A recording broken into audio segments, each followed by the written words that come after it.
नमस्कार दोस्तों, आपका स्वागत है। आज की क्लास में हम अवकलन नामक टॉपिक में से विशेष फलनों के अवकलन के बारे में आज हम चर्चा करेंगे और इसी टॉपिक को मैं आपको पढ़ाऊंगा। विशेष फलनों का अवकलन आज का टॉपिक हमारा है। विशेष फलनों का अवकलन, विशेष फलनों का अवकलन। देखिए, विशेष फलनों का अवकलन जैसे कि फलन के बारे में आप जान ही रहे हो, बीजगणितीय फलन, लघुगणकीय फलन, त्रिकोणमितीय फलन, ठीक है, और व्युत्क्रम त्रिकोणमितीय फलन, चरघातांकी फलन, इस तरीके से ढेर सारे फलन हैं। तो उन फलनों में से कुछ विशेष फलन है और उन विशेष फलनों का जो अवकलन का रूल है वो अलग अलग है। तो इसलिए हम जो विशेष प्रकार के फलन होते हैं इनको अलग अलग टॉपिक में बांट लेते हैं और उन अलग अलग टॉपिक में बांट करके उनको अलग अलग तरीके से हम इनके अवकलन को करते हैं ताकि इनके कॉन्सेप्ट को हम अच्छे से समझ जाएं। तो विशेष फलनों के अवकलन में जैसे आपका है अस्पष्ट फलनों का अवकलन। अस्पष्ट फलनों में क्या है कि इसमें फलन अस्पष्ट नहीं होता है कि किस प्रकार का फलन है, वो मिक्स होता है। इसमें जो पहला विशेष फलनों के अवकलन में हम पढ़ेंगे अस्पष्ट फलनों का अवकलन, फिर व्युत्क्रम त्रिकोणमितीय अनुपात का अवकलन, प्राचलिक फलनों का अवकलन, अनंत श्रेणी के फलनों का अवकलन, ठीक है।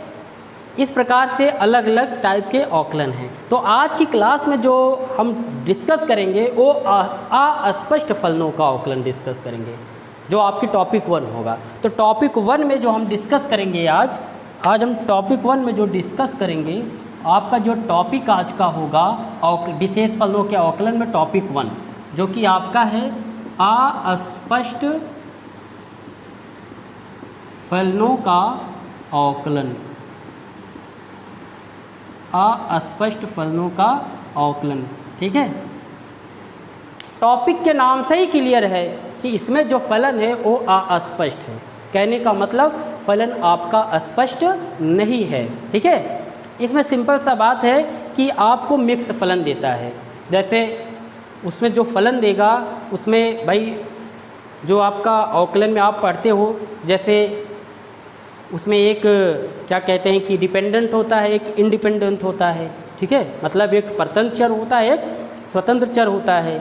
तो उसमें जो स्वतंत्र चर और परतंत्र चर होते हैं दोनों का मिक्स होता है, ठीक है। इसमें से मैं आपको पहले स्वतंत्र चर और परतंत्र चर के बारे में बता देता हूँ। जैसे आपका कोई फलन है, फलन y बराबर f(x), तो आप यहाँ आपको दो चर आपको दिख रहे हैं। एक चर आपका कौन सा है? एक चर आपका ये है और दूसरा चर आपका ये है, ठीक है। लेकिन आप इसमें ध्यान दीजिएगा y = f(x), ठीक है। तो आपको साफ नज़र आ रहा है यहाँ y की वैल्यू किस पर डिपेंड कर रहा है? यक्स पर डिपेंड कर रहा है, ठीक है। क्योंकि यक्स का मान यहाँ पे जैसे रखोगे उसी के अकॉर्डिंग y का मान आपको मिलेगा। इसका मतलब ये है यक्स यहाँ स्वतंत्र है। क्यों यक्स स्वतंत्र है? क्योंकि यक्स का मान आप अपनी तरीके से जो भी रखना चाहो रखो और उसी के अकॉर्डिंग आपको y का मान मिल रहा है। इसका मतलब यक्स क्या है? स्वतंत्र है, क्योंकि वो अपनी तरफ से कोई भी मान रखा जा सकता है। लेकिन y किस पर डिपेंड कर रहा है? यक्स पर। यक्स का मान जैसे रखोगे उसी के अकॉर्डिंग आपको y का मान मिलेगा। तो यहाँ पे आपका जो यक्स है वो क्या हो गया? स्वतंत्र चर हो गया। और ये y क्या हो गया? आपका परतंत्र चर हो गया, ठीक है। तो जब हम अवकलन में आप पढ़ भी चुके हो, जब हम अवकलन करते हैं तो किसका अवकलन होता है? परतंत्र चर का अवकलन होता है। किसके सापेक्ष होता है? स्वतंत्र चर के सापेक्ष। तो अवकलन में आप पहले ही पढ़ चुके हो कि हम परतंत्र चर का अवकलन करते हैं किसके सापेक्ष? स्वतंत्र चर के सापेक्ष। कहने का मतलब यहाँ पे स्वतंत्र चर कौन है? यक्स है और परतंत्र चर कौन है? y है। इसका मतलब यह है कि y का अवकलन होगा और किसके सापेक्ष? यक्स के सापेक्ष, ठीक है। लेकिन वैसे तो जो सामान्य तरीके से फलन होता है जब हम अवकलन पढ़ते हैं तो उसमें स्वतंत्र चर अलग रहता है, परतंत्र चर अलग रहता है और फिर हम स्वतंत्र चर के सापेक्ष परतंत्र चर का अवकलन करते हैं और हमको dy/dx मिल जाता है। लेकिन जब आप अस्पष्ट फलन में जब आप अवकलन पढ़ेंगे तो उसमें स्वतंत्र चर और परतंत्र चर दोनों का क्या रहता है, मिश्रण रहता है, दोनों मिश्रित रहते हैं।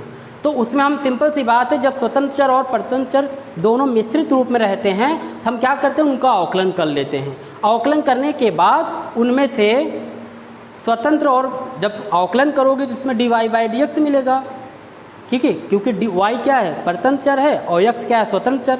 तो परतंत्र चर का अवकलन स्वतंत्र चर के सापेक्ष dy/dx होता है। dy/dx होगा तो उसमें आप क्या करिए, dy/dx को अलग कर दीजिए, बाकी को अलग कर दीजिए। इस तरीके से आपको dy/dx की वैल्यू मिल जाएगी। इसमें कोई रूल नहीं है, इसमें सिंपल सा केवल क्या है, अवकलन करना है बस, ठीक है। आप सिंपल सा अवकलन करेंगे, आपका काम हो जाएगा। पॉज पे रखिएगा। हाँ, तो हम अभी इस अस्पष्ट फलनों का अवकलन को हम एक कुछ क्वेश्चन के द्वारा समझते हैं, ठीक है। आप देखिए, आपका क्वेश्चन लिखा हुआ है, हमारा जो पहला क्वेश्चन है, यदि y प्लस साइन वाई बराबर कास x हो तो dy/dx का मान ज्ञात कीजिए। सॉल्यूशन में देखिए, सॉल्यूशन में इसमें देखिए आपका दिया है y प्लस साइन वाई बराबर कॉस x, ठीक है। इसमें आपका y क्या है, परतंत्र चर है जिसका हमको अवकलन करना है, और x क्या है, स्वतंत्र चर है जिसके सापेक्ष हमको अवकलन करना है। तो आप क्या करिए, या कुछ मत करिए, आप सिंपली ये जो है x के सापेक्ष अवकलन करने पर कर दीजिए। x के सापेक्ष अवकलन करने पर आप अवकलन करिए। जब y का x के सापेक्ष अवकलन करेंगे तो क्या होता है, dy/dx, राइट। फिर जब आप साइन का x के सापेक्ष अवकलन करोगे तो ddx साइन y, राइट। जब आप cos x का x के सापेक्ष अवकलन करेंगे तो ddx cos x, राइट। कोई दिक्कत? अब आप आगे देखिए, आगे क्या होगा, dy/dx। तो मैंने आपको पहले ही बताया, पहले हम किसका करेंगे, साइन का करेंगे। तो साइन का अवकलन होता है cos y, फिर साइन का जब हो जाएगा तो साइन का क्या हो गया, cos हो गया। अब किसका करेंगे, अब y का आप करिए। जब y का करेंगे तो dy/dx हो जाएगा, ठीक है, बराबर। और cos क्या होगा, cos का अवकलन होता है माइनस साइन x। ये आपके फार्मूले हैं, ठीक है, जो बेसिक अवकलन का कॉन्सेप्ट है वही है, ठीक है, जो आप पढ़ चुके हो। अब आप देखिए, अब आपको साफ साफ दिख रहा है कि इसमें आपको dy/dx इसमें भी है, dy/dx इसमें भी है। तो dy/dx आप क्या करिए, कॉमन ले लीजिए। आप क्या करिए, dy/dx कॉमन ले लीजिए। dy/dx कॉमन लेंगे तो यहाँ 1 बचेगा और यहाँ क्या बचेगा, cos y बचेगा, बराबर माइनस साइन x हो जाएगा।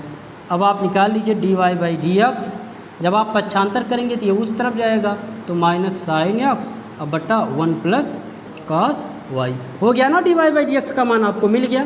सिंपली आपने देखा, इसमें कोई कठिनाई थी, कुछ नहीं था। इसमें ऐसे ही रहेगा, मिक्स रहेगा। सिंपली आप अवकलन करिए, अवकलन करने के बाद dy/dx को एक तरफ, बाकी को एक तरफ, हो गया आपका सोल्यूशन, ठीक है। एक क्वेश्चन मैं आपको और करके दिखाता हूँ। हमारा क्वेश्चन है जो अगला क्वेश्चन है, यदि, हाँ मैं क्वेश्चन और करके दिखाता हूँ। अगला क्वेश्चन है लॉग, यदि लॉग x y बराबर आपका है x² प्लस y² हो तो dy/dx ज्ञात करो। dy/dx बराबर क्वेश्चन मार्क, ठीक है। आपका क्वेश्चन है, यदि log x y बराबर x² प्लस y² हो तो dy/dx का मान ज्ञात कीजिए, ठीक है। आइए हम इसका सोल्यूशन देखते हैं। देखिए, बहुत ध्यान से समझिए। आप लिखिए, हमारा क्वेश्चन है log x y equal to x² plus y²। अब आप इसमें देखिए, इस क्वेश्चन में तो वैसे भी y अलग था, x अलग था, तो ये बहुत आसान क्वेश्चन था। लेकिन इस क्वेश्चन में आप देखिए log x y, अब यहाँ पे x आपका क्या है, स्वतंत्र चर है, y आपका क्या है, परतंत्र चर है, और दोनों का गुणा है, अर्थात ये क्या हुआ, मिक्स हो गया कि नहीं। स्वतंत्र चर और परतंत्र चर इसमें क्या हो गया, मिश्रित हो गया, ठीक है। लेकिन आपको डरने की ज़रूरत नहीं है, वो सिंपली वैसे ही जैसा आपका जो रूल है उसी से आपको चलना है। हमको क्या करना है, दोनों पक्षों का x के सापेक्ष अवकलन करने पर करिए। x के सापेक्ष अवकलन करने पर आप x के सापेक्ष अवकलन कर दीजिए d d x log x y equal to d d x square plus d d x y square, right. कोई दिक्कत? मैंने कर दिया इसका अवकलन, ठीक है। अब देखिए, अब आप रूल लगाइए, इसमें पहले किसका होगा? पहले लॉग का होगा। तो लॉग का अवकलन देखिए, D by D x log का क्या होता है? लॉग एक्स का होता है 1/x, और यहाँ x का काम एक्स वाई पूरा करेगा, तो डी लॉग का क्या हो जाएगा? 1/x वाई, फिर डी डी एक्स। अब किसका करेंगे? जब लॉग का आपने कर लिया तब आपको एक्स वाई का करना है, एक्स वाई। कोई दिक्कत? चलिए, बराबर एक्स स्क्वायर का अवकलन क्या होगा? 2x होगा, घात आगे आ जाएगी, घात में से 1 कम हो जाएगा, तो 2x 1। वाई स्क्वायर का क्या होगा? चूँकि ये परतंत्र चर है तो इसलिए इसका हो गया। अब ये आपका क्या है? परतंत्र चर, ये तो स्वतंत्र चर था। स्वतंत्र चर का अवकलन एक ही बार में हो जाता है, ठीक है, जो फार्मूला होता है। अब यहाँ ये परतंत्र चर है, तो y का क्या होगा? पहले हम घात की करेंगे तो घात आगे आ जाएगी और घात में से 1 कम हो जाएगा तो 1 बचेगा। अब ये चूँकि स्वतंत्र परतंत्र चर है, y का अवकलन x के सापेक्ष हो रहा है, इसलिए dy बाई dx हो जाएगा। कोई दिक्कत? अब आगे देखिए, अब देखिए इसमें आगे आपका क्या होगा? ये 1/x y है। अब ध्यान दीजिएगा, अब हमको इन दोनों का करना है। यहाँ पे दो फलनों का गुणन आ गया, देखो x और y का क्या है? गुणा किया गया है, इसका मतलब दो फलनों का गुणा आ गया। इसमें से ये पहला फलन हो गया और ये आपका क्या हो गया? दूसरा फलन। तो दो फलनों का गुणन वाला आप फार्मूला लगा दीजिए, ठीक है। तो दो फलनों के गुणन का फार्मूला क्या होता है? पहला फलन x, फिर दूसरे फलन का अवकलन। पहला फलन x, दूसरे फलन का अवकलन का मतलब y का अवकलन करोगे तो dy बाई dx, फिर प्लस दूसरा फलन y, फिर x का अवकलन करोगे तो x का अवकलन 1 होता है। कितना आ गया? 1 हो गया, बराबर ये 2x और प्लस ये 2y और dy बाई dx, राइट। अब इसका अंदर गुणा कर दीजिए, जब इसका अंदर गुणा करेंगे तो x/xy ये dy बाई dx, प्लस इसका अंदर गुणा करेंगे तो y/xy बराबर ये 2x और plus 2y dy by dx। कोई दिक्कत? ये आपका x से x कैंसिल, इसमें y से y कैंसिल। अब आप क्या करिए? आप सिंपली dy बाई dx को एक तरफ कर दो, बाकी को एक तरफ कर दो, तो आपका dy बाई dx वाला यही बचा है, तो 1/y dy बाई dx, और dy बाई dx वाला पोर्शन एक ये है, यहाँ प्लस है, इस तरफ आएगा तो जब इसको इस तरफ ले आओगे तो क्या हो जाएगा? माइनस हो जाएगा, तो -2y dy बाई dx। कोई दिक्कत? ये बराबर यहाँ 2x है ही है। अब ये यहाँ पे जो बचा 1/x है, y से y कैंसिल हो गया, 1/x है, उस तरफ जाएगा तो -1/x हो गया।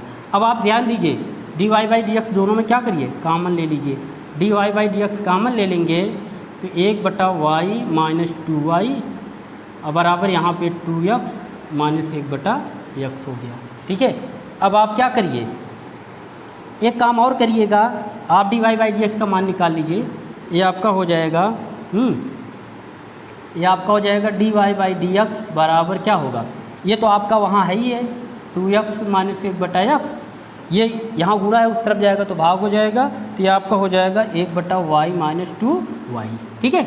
अब आप क्या करिए? एलसीएम ले डालिए।